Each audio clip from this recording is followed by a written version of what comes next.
if we design a system anticipating no mistakes, we're misjudging what's going to happen.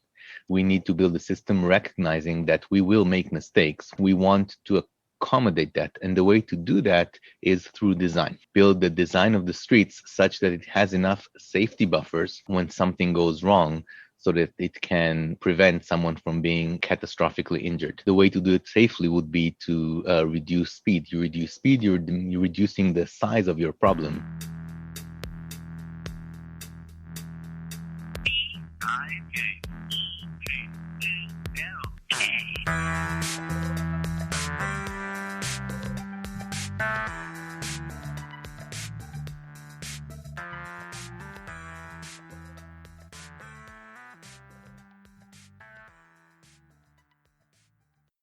Welcome to Bike Talk. I am Lindsay Sturman, and today we are talking to Dr. Ofer Grembek, who is at UC Berkeley, and he co-runs Safe Transportation Research and Education Center.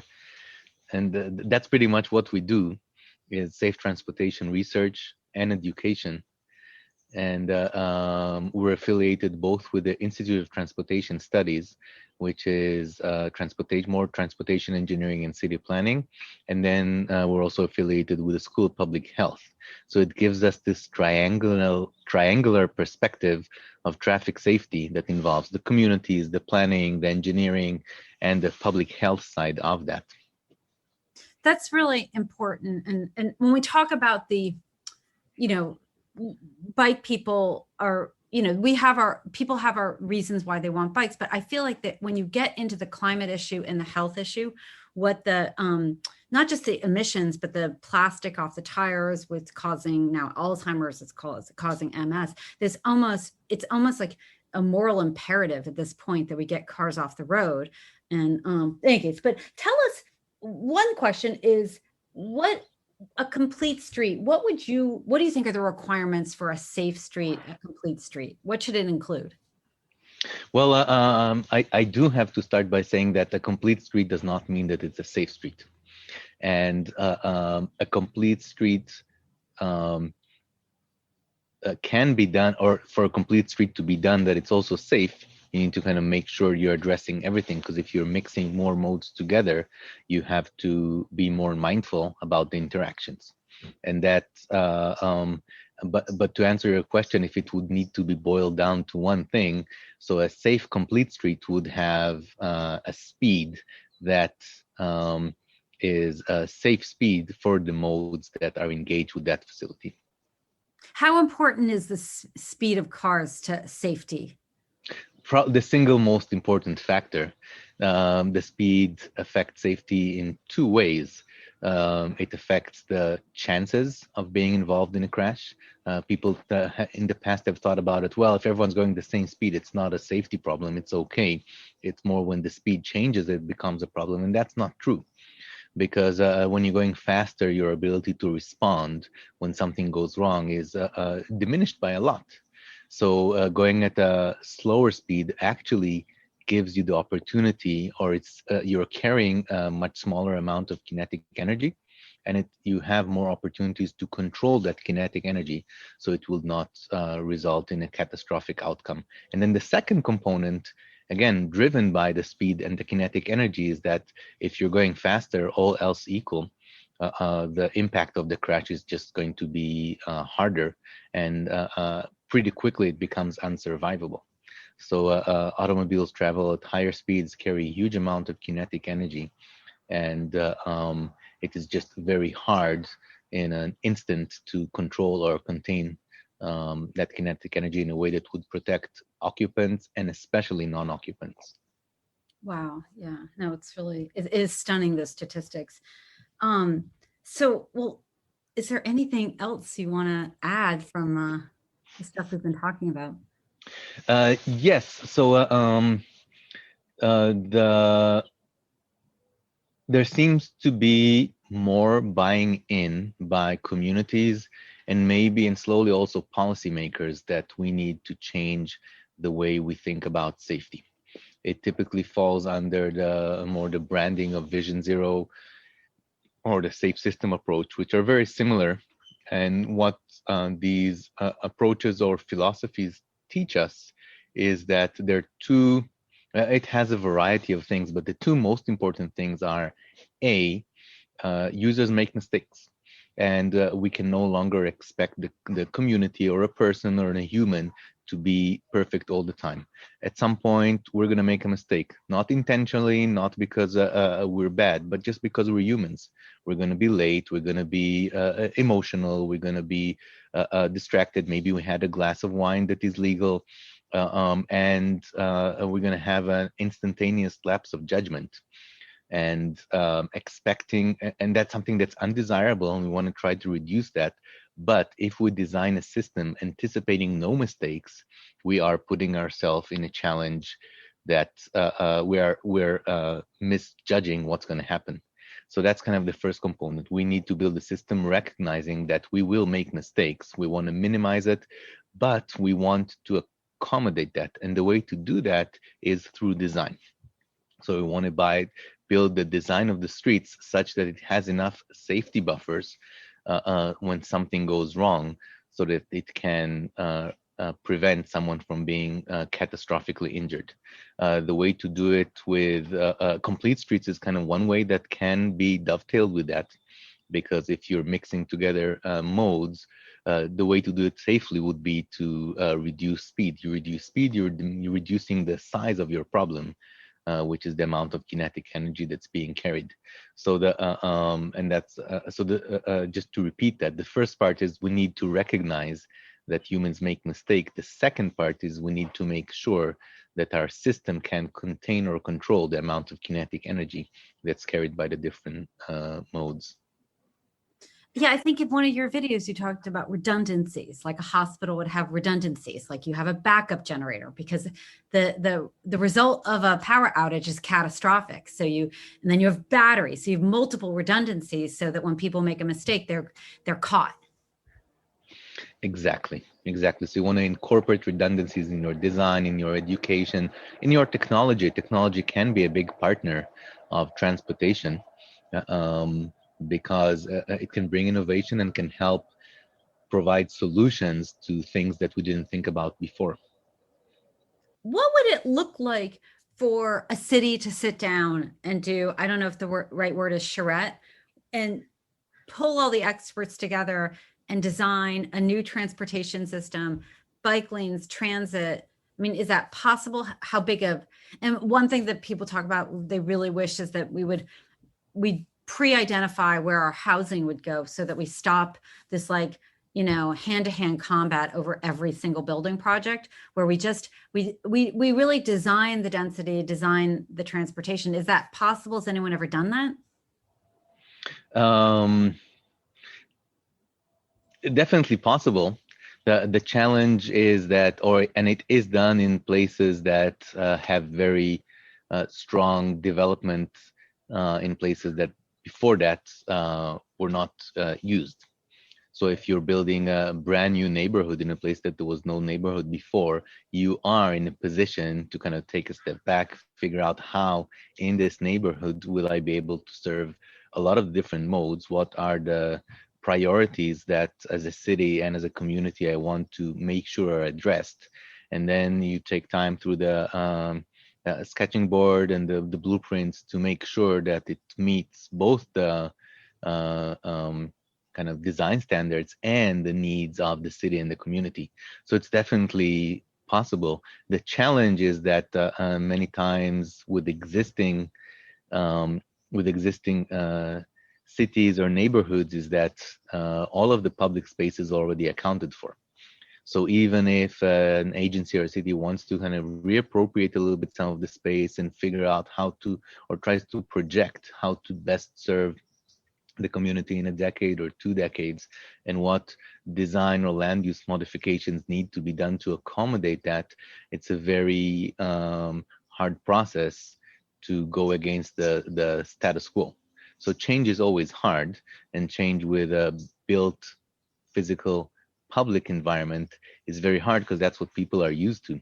So it is something that in my mind can be accomplished through more engagement with the community groups of advocates, groups of researchers, groups of city officials to sit together and kind of envision what it is that we want tomorrow for our neighborhood, for our jurisdiction, and then through that you establish some sort of future assumptions on what are the values. And when you come to evaluate new projects, you need to kind of check it against that list. Oh, are we able to make sure we have equity here? Are we able to make sure we have accessibility here? Are we able to make sure we have kind of a access to sustainable modes? And once, but it requires this taking a step back, getting the stakeholders involved, agreeing on what are the principles that we want to move ahead with.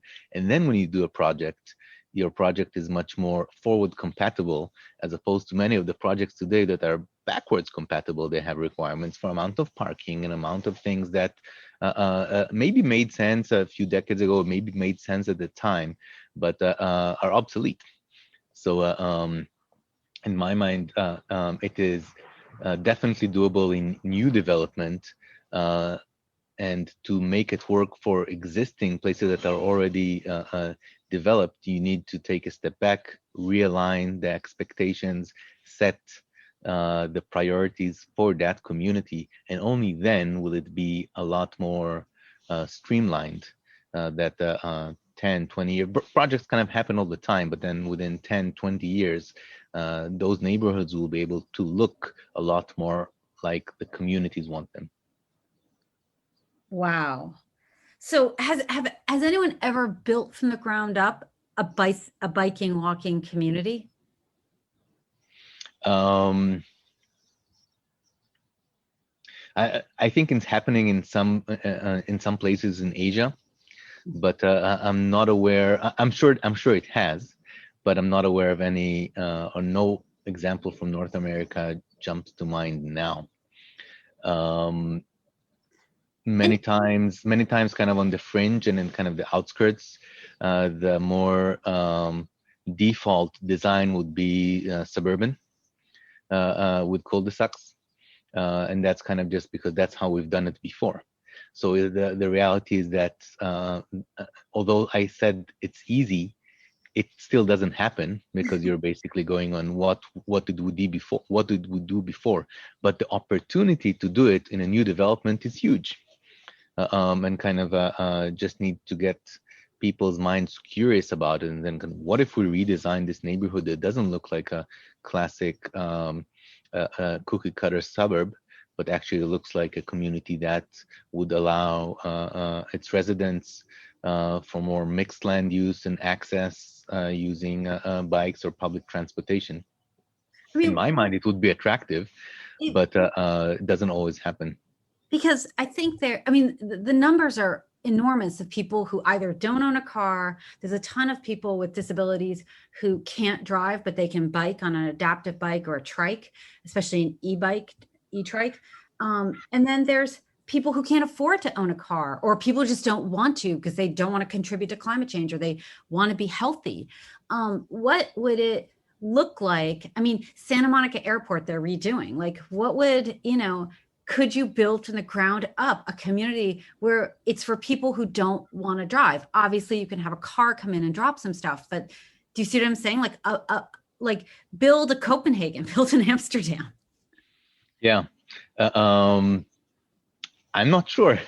I'm not sure. In my mind, it can come from the policymakers, maybe Sacramento, maybe DC, that you incentivize more complete neighborhood or complete street development, not just require it as it is in some situations now, but actually incentivize it, because a lot of this is coming from developers and kind of and they typically have become successful if they're big developers, and they became successful by developing suburbs. So now, let's do what we've done before. And if there are incentives for them to pivot a little bit and try to see how can they build it differently, then they will see the value of that, because I believe that, as you said, the communities definitely want that. If people are faced with a choice, where do you want to live? They'll probably want to live in a place that's more sustainable and friendly. I've been interviewing mom and pop builders, like, small shops that are building housing for people, like nothing luxury. And they dream of building without parking. They dream of building. They don't want to build parking. It costs more to build the parking than it costs to build the unit. They're like, this is so they would jump at the chance to build housing for people who just want a bike. Just so you know. Well, that's great. That's great.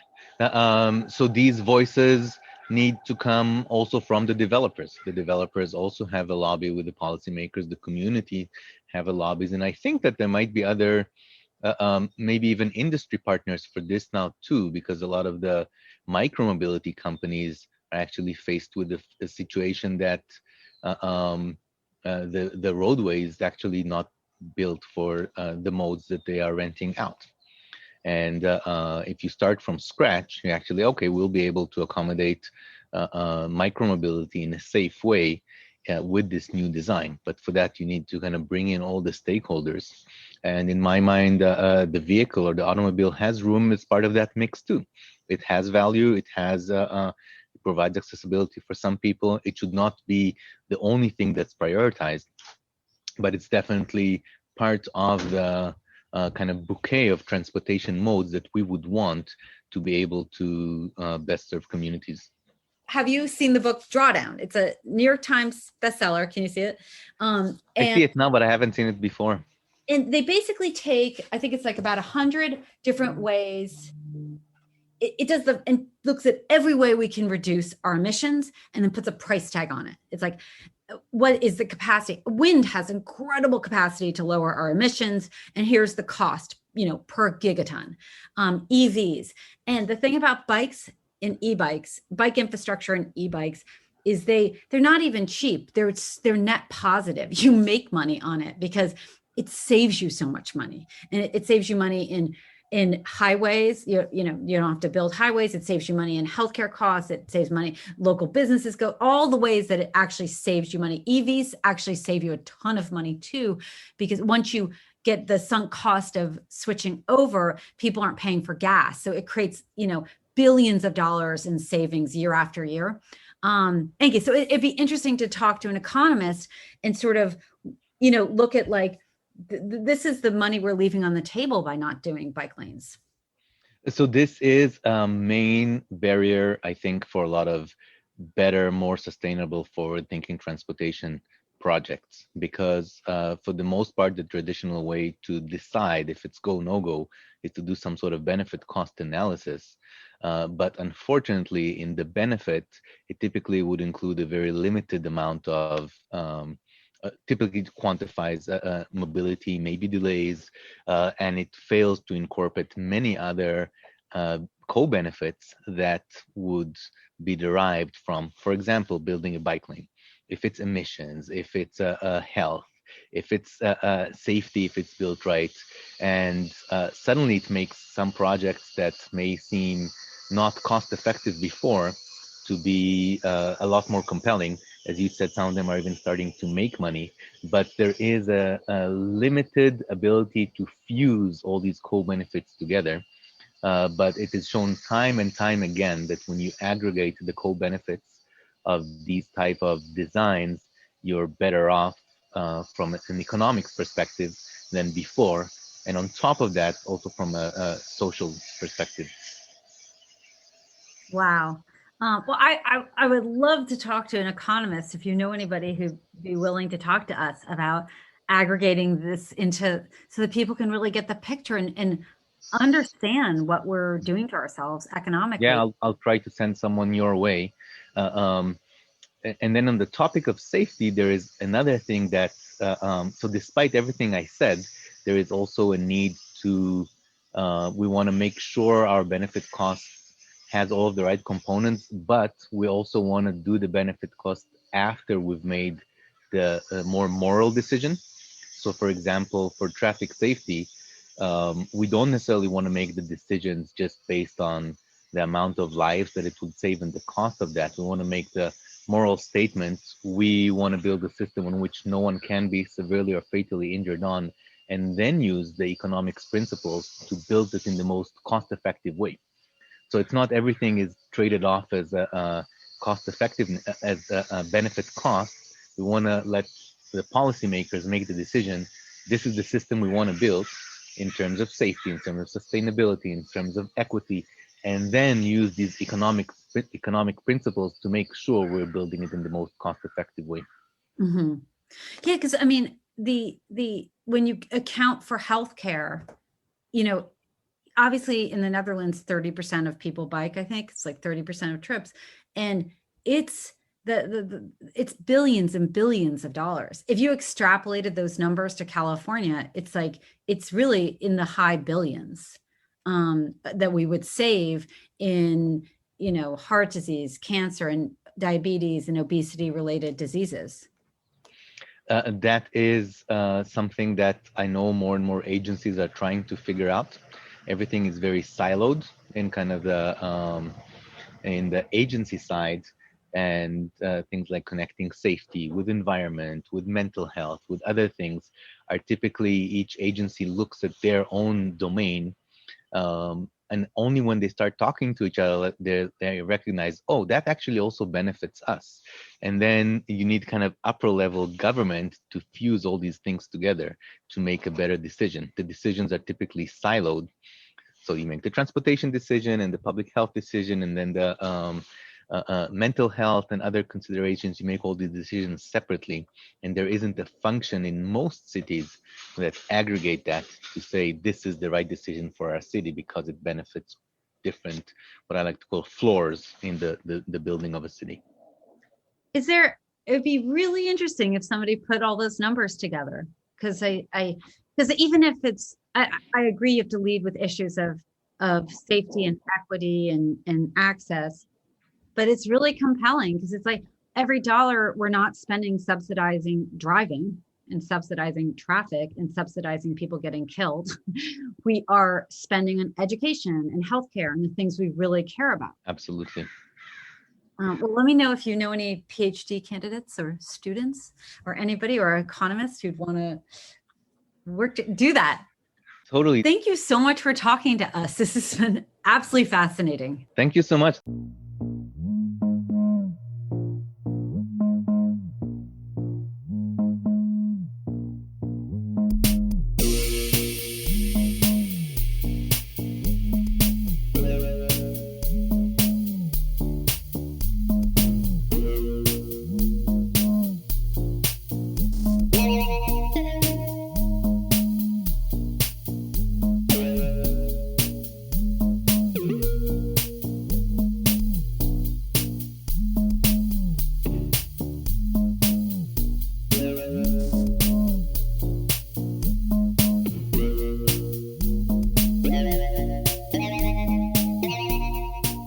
It's great to see you again. Hi, Damian. Great to see you again. So I have one question.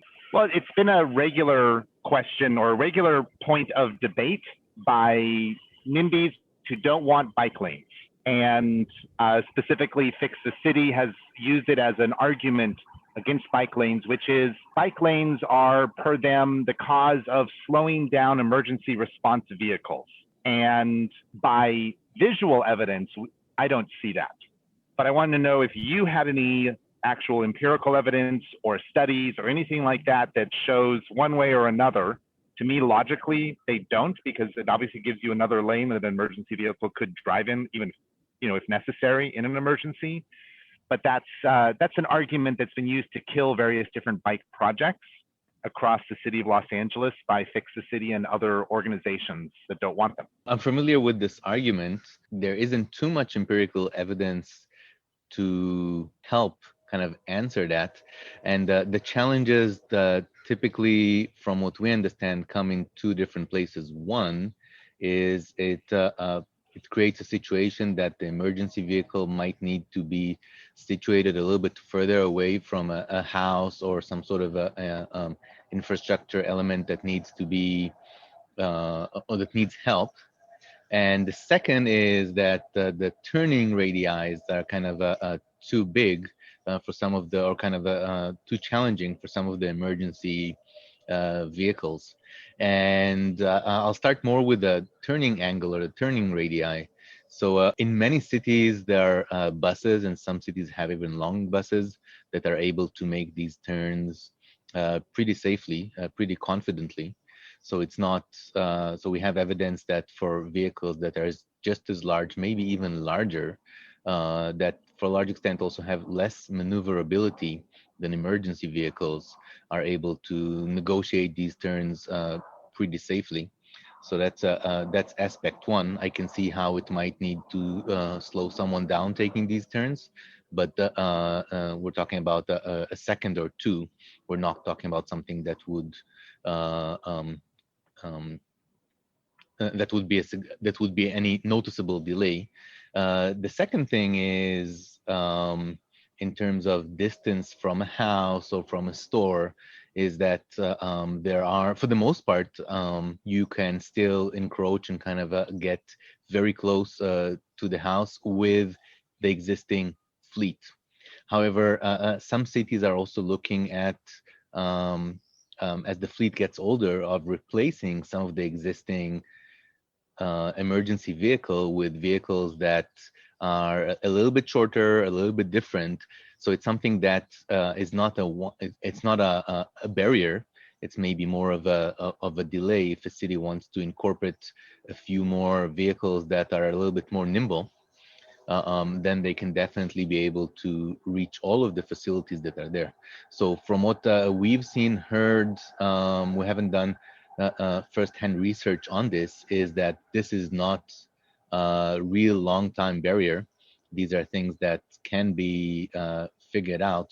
And since today we think about traffic safety as a system, this is something that is part of the focus. So it's a component of the system that also needs to be modified so it can accommodate safer access for bicyclists and for other modes.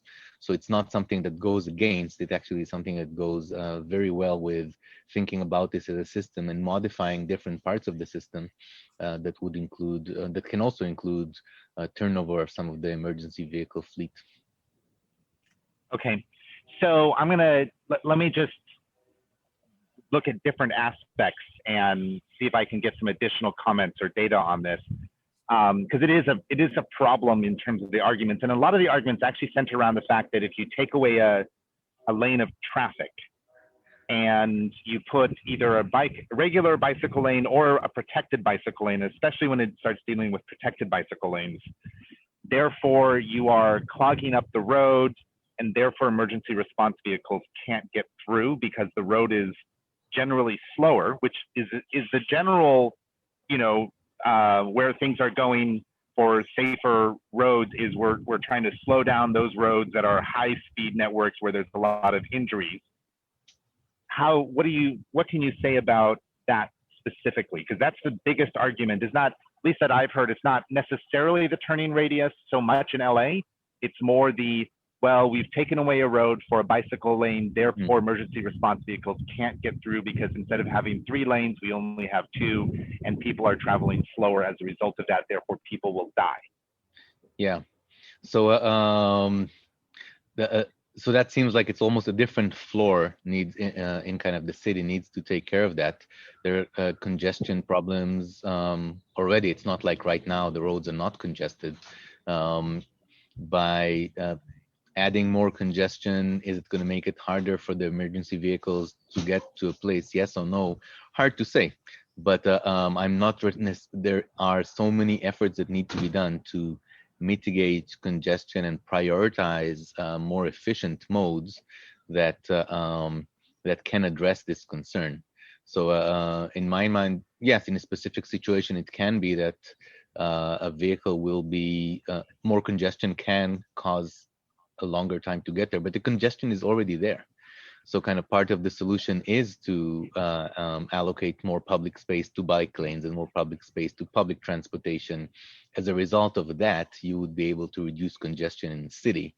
That would clear up access, also kind of more free access for emergency vehicles. So in my mind, it's kind of a chicken and egg, but allocating more space to bicycles would help reduce congestion and not necessarily increase congestion. Okay, I mean, that makes sense.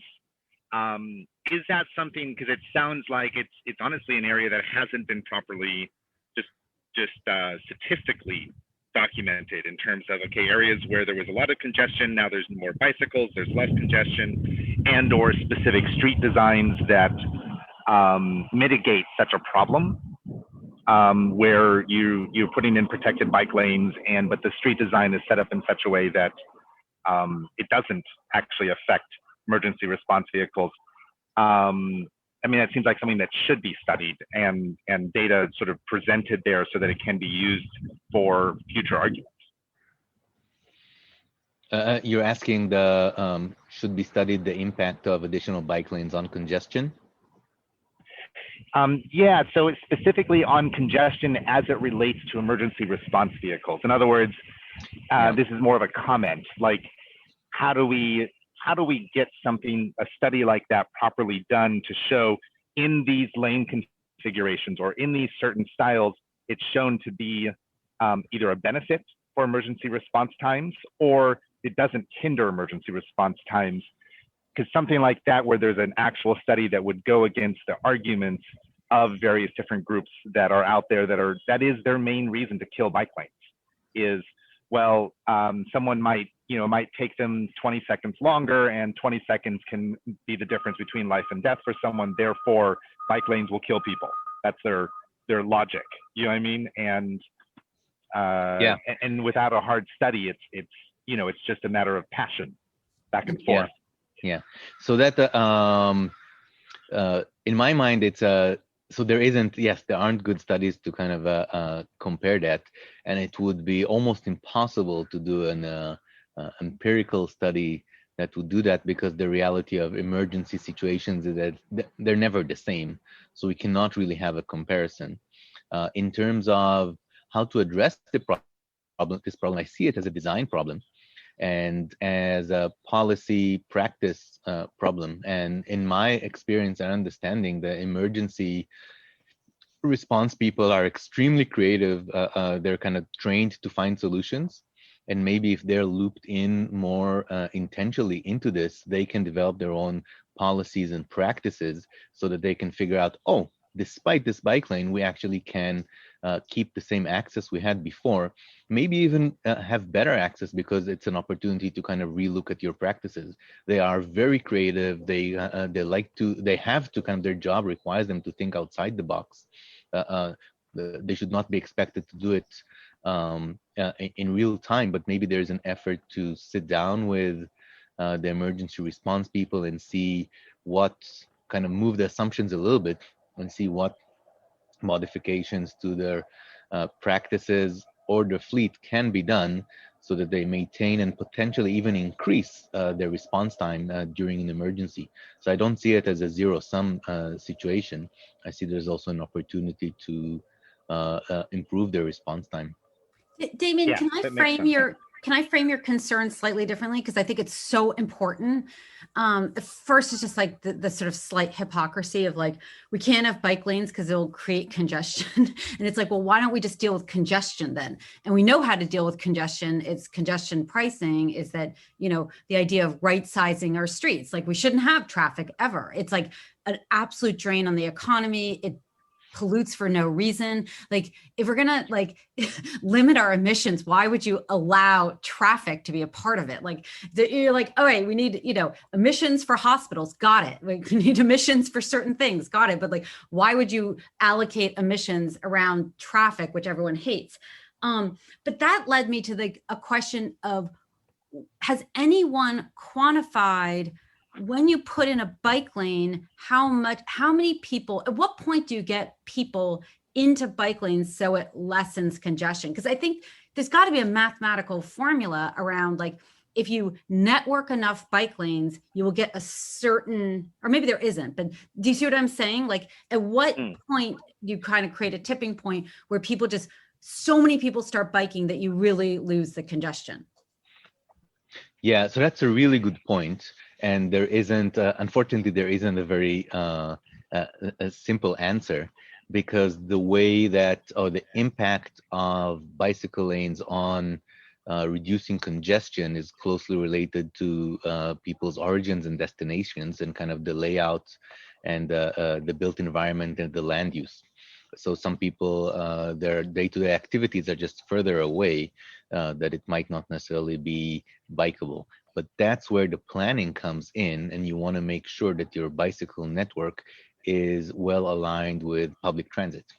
And that really then extends the accessibility and distance, and then you start seeing a stronger impact on the reduction in congestion. So just the bike lanes by themselves, it would have a reduction, but if you're looking for kind of a bigger impact, it's when it actually is well aligned with the public transit, and then people can actually get a much longer distance and can get more conveniently to their destinations. And that has that been studied? Like, could experts design a system, say for LA, of bike lanes and transit that we could predict how much congestion will go down? As academics, the answer is yes. Okay, but our job is typically simpler. So yeah, so we have models that demonstrate that this can be done, and how would it look? But then the reality is that when you come to put these things, when the rubber meets the road, then there's so many other considerations that as academics, it is very hard for us to take into to add into our models. So these are restrictions that the city has, and then there are restrictions that communities has. And then slowly we're kind of moving away from the optimal solution. However, it is still demonstrated that it will be better than the existing solution. But the challenge in this case is not, do we have evidence that this would work? Because we've modeled evidence that it would work. It's kind of the implementation of that has so many constraints that it makes it very, very hard. It's just a slow process, not very hard, just a slow process. So you need to have a long-term plan and the intention to follow through and eventually get to the point that your communities are well served by more sustainable modes. Makes sense. Okay, so I think you've answered most of my questions as best you can, considering the data set that you currently have. So as a comparison, there's a number of studies out there that go over the use of speed humps and as they relate to emergency response vehicles. And I assume you're familiar with at least a couple of those that have been published. Two things. One, there is a type of speed hump which has got a cut through where, let's say an emergency response vehicle could go pretty fast to the speed hump if they are driving down the middle of the road. What is that? You know what I'm talking about? What is that called? I mean, that specific speed hump? Yeah, does that have a specific technical name? Are you familiar with what I'm talking about? Where they've got but unfortunately, I'm not familiar with the technical name of that. But maybe that's also an example that these are solvable design problems. So if you kind of recognize that there is a modification to the built environment that can accommodate, that can serve the purpose of slowing down traffic and also allow more streamlined access for emergency vehicles, then it can be done. It's not one or the other. Exactly. And so that led to my second part, which is, are you aware of any design modifications to protected bike lanes that would still give you a largely protected bike lane while allowing emergency response vehicles to, if necessary, use the protected bike lane as a pass-through around congestion? Do you know of any design plans or standardized designs that incorporate that? I don't, and I think that's a really good research question, and can potentially involve all of the stakeholders in something like that. That's something I'm going to try to follow up on, but I'm not aware of any designs that have taken that into account. Okay, great. Well, I would love to talk to you further about that specific thing, because that one little point is the linchpin that has been used to kill so many protected bike lanes in Los Angeles by only a few people, but they get a lot of other people impassioned about it. And if that can be, really tackled, then we've sucked the wind out of the sail out of, groups that really just focus on killing bike lanes. Yeah, I am not aware of kind of, just to add to that, of any situation where, as a result of wide-scale implementation of a bicycle network, the ability of emergency respondents to serve their community is diminished. So in many places, they're able to live in harmony. A lot of bicycle facilities and high-level, top-quality emergency response. So I think there's definitely evidence that they can work well side by side. And I'm with you on that. I'm totally with you on that. Well, I appreciate you taking some time to answer these questions. Lindsay, thank you for facilitating on this. I am moving off to my next thing. So hopefully we will reconnect again soon. Great to talk to you. Talk to you guys later. So interesting. Thanks for listening to this episode of Bike Talk. If you want to hear more, go to kpfk.org, navigate to programs, and choose Bike Talk. On the Bike Talk page, click on the archives link to play or download shows posted in the last 4 months. Go to biketalk.com and copy or click on the RSS link to subscribe. Our Twitter handle is BikeTalkPFK. On Facebook, we are Bike Talk. You can become friends and join our group.